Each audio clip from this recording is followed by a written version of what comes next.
Hi friends, welcome to Latcham's recipe. இன்றைக்கி நம்ம சேனலில் க்ரீன் மசாலா எக் ரைஸ் தான் பண்ண போகிறோம். அது லெஃப்ட் ஓவர் ரைஸில் பண்ண போகிறோம். எப்படி செய்கிறதுன்னு பார்க்கலாம் வாங்க. க்ரீன் மசாலா எக் ரைஸ் பேர், ஆனால் சாதம் என்னமோ மீந்து போனது. இப்போ எப்படி செய்கிறதுன்னு பார்க்கலாம். அதுக்கு தேவையான பொருள் பார்த்திங்கன்னா, கொத்தமல்லி இலை ஒரு கைப்பிடி அளவு, புதினா இலை ஒரு கைப்பிடி அளவு வச்சுருக்கேன், இஞ்சி ஒரு துண்டு கட் பண்ணி வச்சுருக்கேன், ஒரு 5-6 பல் பூண்டு, 4-5 பல் இருக்கும், ஒரு 4 பச்சை மிளகாய் வச்சுருக்கேன். இதெல்லாம் மிக்ஸி ஜாரில் சேர்த்து அரைச்சிக்கணும். தாளிக்கிறதுக்கு ஒரு வெங்காயம், ஒரு பச்சை மிளகாய் வச்சுருக்கேன். இவ்வளோ தான். இப்போ இதெல்லாம் மிக்ஸி ஜாரில் அரைச்சிட்டு வந்துடுறேன். எக் க்ரீன் மசாலா எப்படி செய்கிறதுன்னு பார்க்கலாம். க்ரீன் மசாலா எக் ரைஸ் செய்யறதுக்கு 4 முட்டை இதில் உடச்சி வச்சுருக்கேன். இதை பீட் பண்ணிக்கலாம். பாருங்கள், இந்த மிக்ஸி ஜாரில் புதினா இலையை சேர்த்துக்கிறேன். ஃபஸ்ட்டு ஒரு கைப்பிடி அளவு புதினா இலை, ஒரு கைப்பிடி அளவு கொத்தமல்லி இலை, எல்லாத்தையும் மிக்ஸி ஜாரில் சேர்த்துக்கலாம்.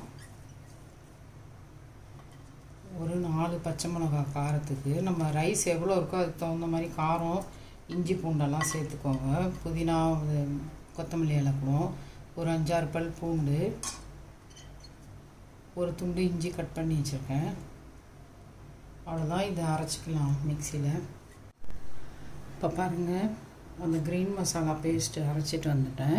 ஸ்டவ்வில் ஒரு கடாயை வச்சுக்கலாம் க்ரீன் மசாலா எக் ரைஸ் பண்ணுறதுக்கு. இப்போ கடாய் காஞ்சிருச்சு. எண்ணெய் சேர்த்துக்கலாம். நம்மள்ட்ட எவ்வளோ ரைஸ் மீந்திருக்குதோ அதுக்கு தகுந்த மாதிரி எண்ணெய் சேர்த்துக்கோங்க. நான் ஒரு 5 டேபிள் ஸ்பூன் அளவுக்கு எண்ணெய் சேர்த்துக்கிறேன்.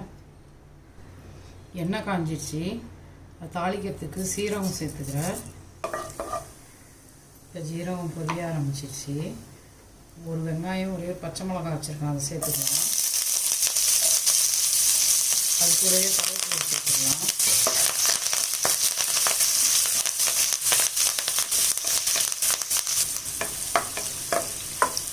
நீங்கள் உங்களுக்கு காரம் எவ்வளோ தேவையோ அதுக்கு தகுந்த மாதிரி போட்டுக்கோங்க. இந்த க்ரீன் மசாலாவிலேயும் நான் 4 பச்சை மிளகாய் சேர்த்துருக்கேன். இப்போ இதில் ஒரு பச்சை மிளகா போட்டுக்கோங்க கீரி.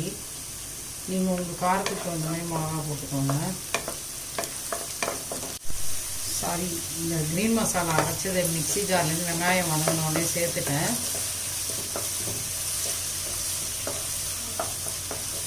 கேமரா ஆன் பண்ணாமல் விட்டுட்டோம் போல சேர்க்கல. இப்போ அந்த வெங்காயம் வதங்கினோடனே அந்த க்ரீன் மசாலா அரைச்சதை சேர்த்து நல்லா வதக்கிக்கோங்க. ஒரு 2 நிமிஷம் பச்சை வாசனை போகிற அளவுக்கு. நல்லா வதங்கி பச்சை வாசனை போய் நல்லா சூப்பராக ஃப்ளேவர் வருது. புதினா கொத்தமல்லி இஞ்சி பூண்டெல்லாம் அரைச்சிருக்கோங்க, அது நல்லா சூப்பராக ஜம்முன்னு வாசனை வர ஆரம்பிச்சிருச்சு. இப்போ இந்த ஸ்டேஜில் நம்ம ரைஸ், மீந்து போன ரைஸ் இருக்குல்ல, லெஃப்ட் ஓவர் ரைஸு, அதை தான் இப்போ நான் சேர்க்க போகிறேன். என்கிட்ட பாருங்கள், ஒரு கிளாஸ் அளவுக்கு ரைஸ் மீந்துருச்சு. அதை தான் நான் இந்த மாதிரி செய்வேன். நீங்கள் அந்த மாதிரி மீந்த சாதத்தை செஞ்சு கொடுங்க. பிள்ளைங்க சாதம் வடித்து இந்த மாதிரி செஞ்சு லஞ்ச் பாக்ஸ் கொடுங்கன்னு கேட்பாங்க. இந்த மாதிரி நம்ம லஞ்ச் பாக்ஸ் கூட செஞ்சு கொடுக்கலாம். சாதத்துக்கு முன்னாடியே வடித்து ஆற வச்சுட்டுக்கணும், செஞ்சு கொடுக்கலாம். இப்போ சாதத்துக்கு தேவையான அளவு உப்பு சேர்த்துக்கலாம்.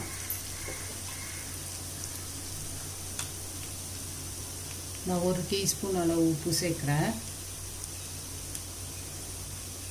பார்த்துட்டு சேர்த்துக்கலாம். நம்ம சாதத்தை கிளறிட்டு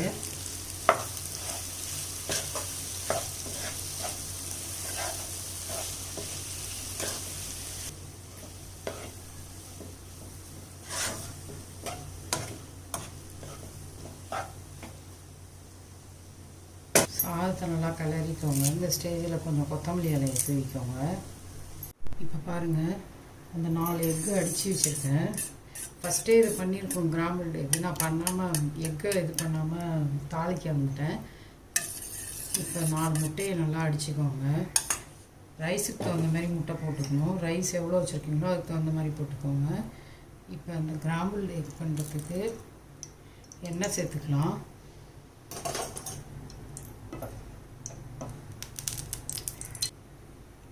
எண்ணெய் லைட்டாக காஞ்சிருச்சு. இப்போ நான் முட்டையை அதை சேர்த்துக்கிறேன். 4 முட்டை நான் அதில் அடிச்சிருக்கேன், அதை சேர்த்துக்கிறேன்.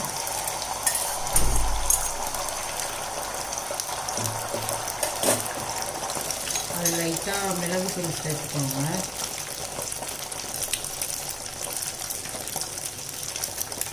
ஒரு 3 பிஞ்ச் அளவுக்கு நான் போட்டிருக்கேன் மிளகுத்தூள்.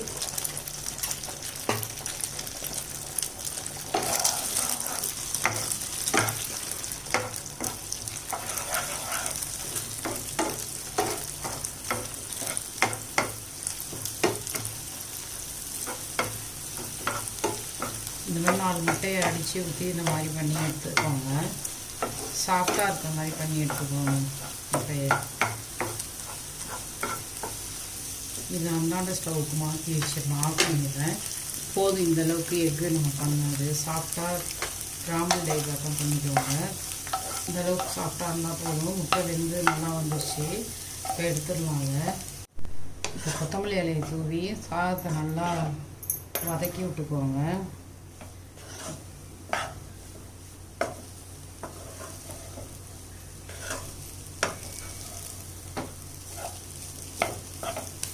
சாதம்லாம் நல்லா அந்த க்ரீன் மசாலாவோட மிக்ஸ் ஆகிடும். மிக்ஸ் ஆனதும் நம்ம எக் கிராம்பிள் வச்சுருக்கோம்ல, அது 4 முட்டையும் அதில் சேர்த்துக்கலாம். இந்த ஸ்டேஜில் முட்டையை சேர்த்துக்கலாம். நான் அந்த மசாலா அரைச்சி